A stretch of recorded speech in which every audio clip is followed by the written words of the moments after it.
Hello നമസ്കാരം. മുഖലക്ഷണശാസ്ത്രത്തിൻ്റെ പുതിയൊരു എപ്പിസോഡിലേക്ക് ഏവർക്കും സ്വാഗതം.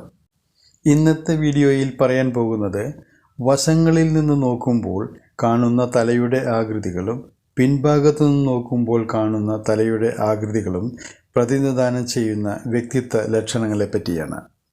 4 വ്യത്യസ്ത തരത്തിലുള്ള തലയുടെ ആകൃതികൾ ഒരു വ്യക്തിയുടെ വളരെ ബലവത്തായ സവിശേഷ ഗുണങ്ങൾ പ്രതിനിധാനം ചെയ്യുന്നവയാണ്. വിഷയത്തിലേക്ക് കടക്കുന്നതിന് മുന്നേ ഈ ചാനൽ സബ്സ്ക്രൈബ് ചെയ്യാനും ഷെയർ ചെയ്യാനും ലൈക്ക് ചെയ്യാനും അതോടൊപ്പം തന്നെ ബെൽ ബട്ടൺ അമർത്താനും അഭ്യർത്ഥിക്കുന്നു. ഇവിടെ കൊടുത്തിരിക്കുന്ന തലയുടെ ചിത്രം ശ്രദ്ധിച്ചാൽ നെറ്റിയുടെ ഭാഗം താഴ്ന്നും ഉച്ചി നെറ്റിയേക്കാൾ പൊങ്ങിയുമാണ് ഇരിക്കുന്നതെന്ന് മനസ്സിലാക്കാം. ഇങ്ങനത്തെ തലയുള്ള വ്യക്തികൾ വളരെ വേഗതയുള്ള മനസ്സിൻ്റെ ഉടമകളാണ്. പിന്നെ ഏതൊരു കാര്യവും സംശയത്തോടെ കാണുന്നവരും എല്ലാത്തിനും ഒരു മുൻകരുതലെടുക്കുന്നവരുമാണ് ഇവർ. അതുകൊണ്ട് തന്നെ ഇവരെ സ്വാധീനിക്കാൻ വളരെ ബുദ്ധിമുട്ടാണ്.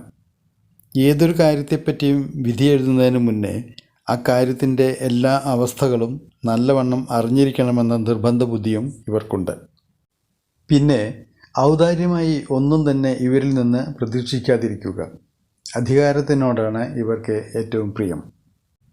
ഈ ചിത്രത്തിൽ നെറ്റിയുടെ ഭാഗം ഉയർന്നും ഉച്ചി താഴ്ന്നുമാണ് ഇരിക്കുന്നത്. അതായത് തലയുടെ ഉയർന്ന ഭാഗം നെറ്റിയാണെന്ന് കാണാം. ഇങ്ങനത്തെ തലയുള്ള വ്യക്തികൾ പ്രത്യാശയുള്ളവരും സഹതാപമുള്ളവരും പരോപകാരികളും വിശ്വസനീയമായവരും എപ്പോഴും ശുഭാപ്തി വിശ്വാസമുള്ളവരും ഒക്കെയാണ്. അതേസമയം ഉറച്ച തീരുമാനവും സ്ഥിരതയും കുറവായതിനാൽ മോശമായ അവസ്ഥയിൽ തുടങ്ങിവെച്ച പദ്ധതികളിൽ നിന്നും ഫലം അറിയുന്നതിന് മുന്നേ തന്നെ പിന്തിരിയുന്ന ഒരു സ്വഭാവവും ഇവർക്കുണ്ട്. ഇത് വൃത്താകൃതിയിലുള്ള തലയുടെ ചിത്രമാണ്. തലയുടെ പിന്നിൽ നിന്ന് നോക്കുമ്പോഴാണ് ഇത് കൂടുതൽ വ്യക്തമായി കാണുക. വൃത്താകൃതിയിലുള്ള തലയുടെ ഏറ്റവും വീതി കൂടിയ ഭാഗം ചെവികളുടെ തൊട്ടുമുകളിലാണ്. ഈ ആകൃതിയിൽ തലയുള്ള വ്യക്തികൾ പേടിയില്ലാത്തവരും ഭവിഷ്യത്തുകളെപ്പറ്റി ചിന്തിക്കാതെ എടുത്തു ചാടുന്ന പ്രകൃതക്കാരുമാണ്. കൂടാതെ മറ്റുള്ളവരെ ഭരിക്കാനുള്ള താൽപ്പര്യത്താൽ ഇവർ വീണ്ടും വിചാരമില്ലാതെ പെരുമാറിയെന്നും വരാം. ഇത് ചതുരാകൃതിയിലുള്ള തലയുടെ ചിത്രമാണ്. അതായത് ചെവികൾക്ക് മുകളിൽ ഉയർന്നു പൊങ്ങിയും മുകൾ ഭാഗം പരന്ന ആകൃതിയിലുമാണ് ഈ തലയുടെ ഘടന. തലയുടെ ആകൃതി ഇങ്ങനെയുള്ളവർ വളരെ ശ്രദ്ധാലുക്കളും ജാഗ്രതയുള്ളവരുമാണ്.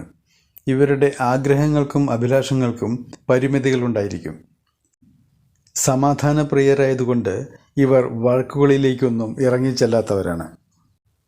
ഇന്നത്തെ വീഡിയോ ഇവിടെ പൂർണ്ണമാവുകയാണ്. വീഡിയോ ഇഷ്ടപ്പെട്ടുവെങ്കിൽ ഈ ചാനൽ സബ്സ്ക്രൈബ് ചെയ്യാനും ഷെയർ ചെയ്യാനും ലൈക്ക് ചെയ്യാനും ബെൽ ബട്ടൺ അമർത്താനും അഭ്യർത്ഥിക്കുന്നു. നന്ദി, നമസ്കാരം.